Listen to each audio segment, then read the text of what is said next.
Il y a du nouveau en matière de mode pour les rondes. C'est vrai qu'ici on en parle quand même assez régulièrement. Mais surtout, ce qui est intéressant, c'est qu'en fait, la majorité de l'offre, en général, est faite pour les femmes qui font un 36. Et donc les femmes qui font un 36, elles ont beaucoup de fringues qui sont proposées, beaucoup de marques, beaucoup d'enseignes, etc. Or, la grande majorité des femmes ne font pas un 36.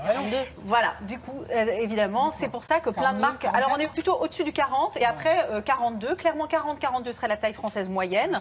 Et après, il y a 20%, je crois, qui font un 44 et plus. Donc du coup, il y a une niche pour ça, donc pour les fringues, c'est très intéressant. Alors, ce qui se passait avant, c'est que les grandes enseignes, H&M, Mango, Zara, Zara, ils n'ont pas une ligne spécifique. ASOS, par exemple, ils ont des lignes spécifiques pour les rondes. Donc, quand on a des marques à petit prix, il y a une grande diversité de propositions.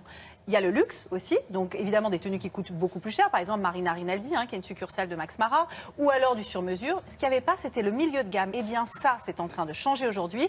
Donc, ça veut dire des habits qui vont être entre à peu près 100-150 euros pour une tenue complète. Donc, on est dans quelque chose qui est quand même assez premium, accessible quand même, qui est vendu sur Internet, très beau, très glamour. Regardez. Seulement 10% des femmes font un 36. Pourtant, elles ont 3 fois plus de choix en termes d'offres que celles qui font un 40 et plus. Emmanuelle, qui a eu 2 grossesses très rapprochées, a troqué son 36 de jeune fille contre un 46 et s'est vite rendu compte que la mode n'était plus son allié. C'était un peu le drame. Et le drame, c'était pas de faire un 46 parce que ça peut arriver et il n'y a pas de jugement. C'était vraiment pas pouvoir trouver de vêtements dans lesquels je me reconnaissais. Je me suis dit, il y a un vrai vide et c'est pas juste pour ces femmes-là. Et du coup, on a voulu réparer cette injustice. C'est quelque chose de très engagé et de très personnel. Clémentine fait les égéries, elle nous donne des conseils sur la collection. On a des échanges quotidiens vraiment sur la direction artistique et bien sûr, c'est un peu le visage d'Almé aujourd'hui. Alors moi, ce qui m'a beaucoup intéressée, c'est au niveau des coupes, parce que c'est vrai que quand on est grande taille, on voit dans les émissions télé, les machins, on peut prendre que des jeans slim et des tops larges, et voilà, c'est un peu tout le temps le même uniforme. Et là, c'est vrai qu'on joue vraiment avec les volumes, on a des pantalons boyfriend, carottes, vraiment des coupes qu'on voit pas du tout d'habitude en grande taille, qui sont réservées aux maigrichonnes. Maigrichonne ou rondelette, fini l'uniforme en stretch noir ou l'imprimé moche. Place aux nouvelles matières, comme la robe en velours bleu. C'est un tombé parfait, c'est quelque chose de vraiment lourd qui donne vraiment une tenue et une forme en fait, super cool. Même moi, j'aurais pas osé parce que dans mon idée, le velours s'agrossit, donc je me suis même pas posé la question. Et en fait, c'est top. Pari réussi sur les matières et les coupes. Il semblerait que l'offre de la mode grande taille évolue et il était grand temps. L'offre grande taille, c'est soit du très peu qualitatif à très bon prix, ou alors de l'extra qualitatif à extra prix. Et du coup, c'est vrai qu'on n'a pas ce milieu de gamme, quali, avec des designs originaux qui ne ressemblent pas à tout le monde. Et je pense que c'est ce qui vraiment manque dans l'industrie de la grande taille en France. Pourtant, l'offre grande taille se développe depuis un certain nombre d'années, mais elle reste très segmentée. Emmanuelle a donc fait un choix bien spécifique.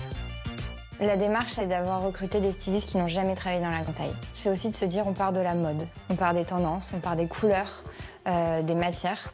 Et ensuite, on décline et on adapte sur du 40 au 50. Mais c'est très important dans les collections. J'insiste pour se dire, voilà, si la mode, c'est de faire une combinaison en jean, on la fait, on se débrouille pour que ça marche et que ça matche. Toutes les filles avec qui je parle, qui sont un peu rondes, ont tout le temps l'impression qu'elles ont plein d'interdits.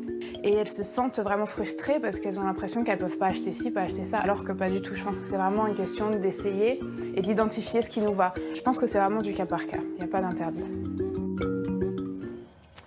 Alors, Sophie, on peut désormais donc tout se permettre, même si on a quelques kilos en trop. Exactement, ou alors quand on fait du 40 et plus. Alors donc là, on va vous parler donc de cette marque qui vient d'arriver. C'est un peu dans le même esprit que Cézanne. Je ne sais pas si vous voyez. Donc l'idée, c'est vraiment de montrer des modèles qui sont disponibles exclusivement quasiment sur Internet. On démarre sur Internet et de lancer une assez petite collection, mais qui va vraiment obéir à des choses très mode, très tendance, très pointues. Donc on retrouve Isabelle qu'on a vue tout à l'heure, qui a le sourcil bien brossé maintenant. Isabelle qui ne sait plus où donner de la tête dans cette émission. Elle passe d'une chronique à l'autre. Elle déambule d'un plateau à l'autre, donc avec cette belle robe signée Almé. Donc ça, c'est une marque qui commence à partir du 40 et qui va aller jusqu'au 54. Et du coup, l'intérêt, c'est vraiment de montrer une marque qui va... En fait, l'idée, c'était de proposer des coupes pour les femmes rondes. Voilà, c'est très joli. Vous voyez, il y a un petit détail dentelle. Ici, on a une petite broderie. La veste aussi également chez Almé. On va retrouver exactement les mêmes codes. On va retrouver exactement les mêmes codes, l'empiècement simili-cuir, qu'on a pour la mode traditionnelle, disons, qui ne serait pas une mode spécifique grande taille, et de retrouver voilà, exactement le même genre de silhouette.